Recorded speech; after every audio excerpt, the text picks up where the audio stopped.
A new CNN poll shows former Vice President Joe Biden at the head of the 2020 pack, with 28% support among Democrats nationwide. Senators Bernie Sanders and Elizabeth Warren are in a tight battle for second. And for the first time, Mayor Pete Buttigieg joins them in double digits.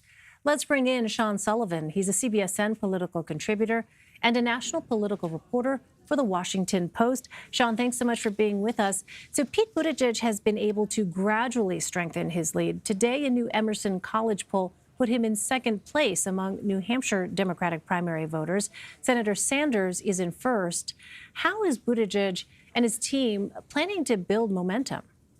Well, what they're hoping is that the last debate performance, which was pretty well received, is something that will help him build momentum going into the month of December. And we saw even before the last debate that he was already starting to sort of gain ground in some of these early states, particularly in Iowa, which of course is very important because it's the first state in the nominating process. The Iowa caucuses will kick off the nominating process, and whoever wins there will have a very strong advantage going into the next states. And we're seeing in Iowa polls, he's doing very well. So the question is, can he expand beyond how he's doing in Iowa to some of these other early states? We're seeing in this CNN poll that nationally, he is sort of building a following right now. And this is some of the most significant movement we've seen for Buttigieg in this race. So this is a really, really crucial period where it looks like a lot of Democrats are taking a closer look at Pete Buttigieg.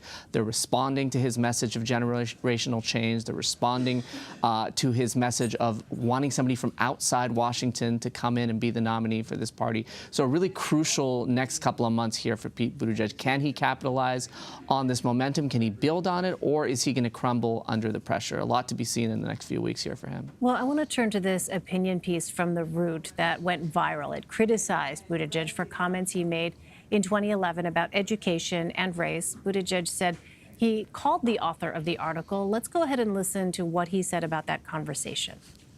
I reached out to the author, and while obviously I think that some of the characterization of me personally is unfair, I do understand the concern. What I said in that comment before I became mayor does not reflect the totality of my understanding then and certainly now about the obstacles that students of color face in our system today.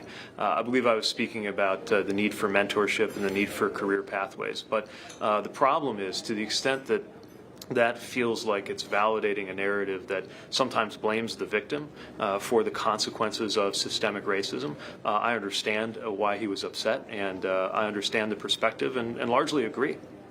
Right. For people who didn't read the piece, essentially there was an argument made that, in fact, the comments that Pete Buttigieg made back in 2011 did not take into account or even acknowledge the fact that children of color, when it comes to educational systems, often face hurdles and challenges that other children do not face. So that was sort of what was at issue. That's what Pete Buttigieg was referencing there. But Buttigieg, we know, Sean, is already polling poorly among black voters, according to a recent Quinnipiac poll. Buttigieg receives less than 1% support among black voters in South Carolina. So does the way in which he handled this controversy help or hurt his campaign? Well, we'll find out in the coming weeks, but it's certainly something that I think a lot of voters are watching because, as you point out, Elaine, one of his biggest weaknesses, perhaps his biggest weakness right now in this race, is his inability so far, at least, to connect with minority voters and, in particular, to connect with African-American voters. So we talked about earlier, he's doing well in Iowa, but Iowa is a heavily white state. And then you look further down the calendar as this primary unfolds, and you look at states like South Carolina, which is a state where African-American voters are going to play a huge role in the primary there. And then you have states on Super Tuesday where you have a more diverse electorate. So this is a significant issue right now for Pete Buttigieg, one that I think a lot of Democrats are watching because the question a lot of Democratic voters, activists, and strategists are having right now is, how can he win the Democratic Party nomination if he's not able to connect with African-American voters? They play a huge role in the nominating process. They have a huge voice in the Democratic Party. And if he's not able to improve his standing, then that's going to be a significant problem potentially for him as he tries to build his support in the coming weeks and months ahead. So taking a step back, only 6 candidates who were in the Democratic primary debate earlier this month have qualified for the next one in December. At this point, does it seem like any more will make it? Well, we'll see, because the polling threshold keeps going up for these qualifications, and now it's getting tougher and tougher for these candidates who are kind of on the bubble before to qualify. There's still some time for them to make these debates, and so for a lot of these candidates that are kind of on the edge of qualifying, they're spending money on TV ads. They're trying to put themselves out there for voters so that they register highly enough in this poll. So we'll see how many candidates ultimately end up qualifying for this debate. But what the Democratic National Committee has tried to do throughout this process is create a tougher and tougher threshold so that these debate stages don't ultimately end up as crowded as they were a few months ago, and the voters in this primary can focus on some of the top candidates. So we'll see how many candidates ultimately qualify, but it's certainly getting tougher. And if you're a candidate who misses a debate after making previous debates, it becomes difficult to sort of justify to voters, why are you still in this race? You haven't been able to keep up. You haven't made the cut for these debates.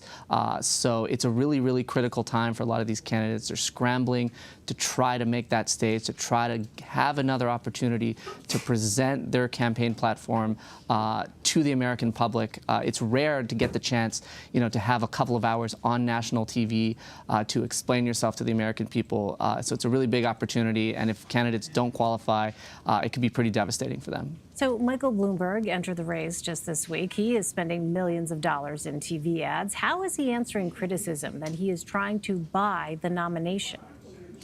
Well, it is a pretty significant ad buy that he has been rolling out here as he's launched his campaign, about $30 million, which is a really, really huge number to reserve on television ads. To put that in perspective, Elaine, that's more than some of these candidates have raised this entire campaign. Yeah. And certainly he is facing a lot of blowback from Senator Bernie Sanders, from others, that he is trying to, buy this election, in their words.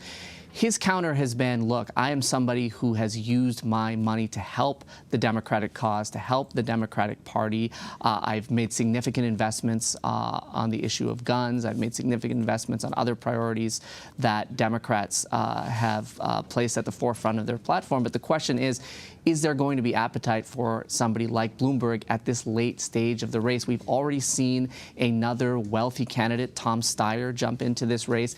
He has not had very, very much success.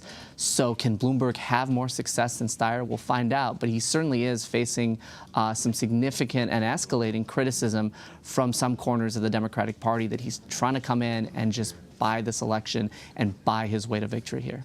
I want to ask about Senator Kamala Harris. She will be spending Thanksgiving in Iowa with her family. Are many other candidates campaigning over the holiday weekend? Well, a lot of them are focusing on Iowa. Senator Harris, who you mentioned, is going to be there tomorrow. She's spending Thanksgiving there. Senator Cory Booker was campaigning in Iowa today.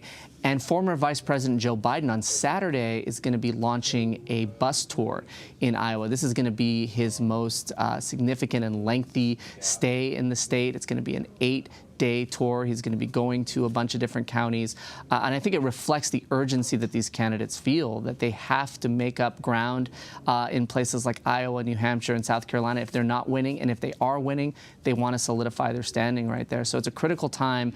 And these candidates aren't taking any time off for the holiday. They're actually using this holiday weekend to campaign and hopefully break through to voters. It kind of shows you how urgent it's become and how little time really is left until the February 3rd caucuses.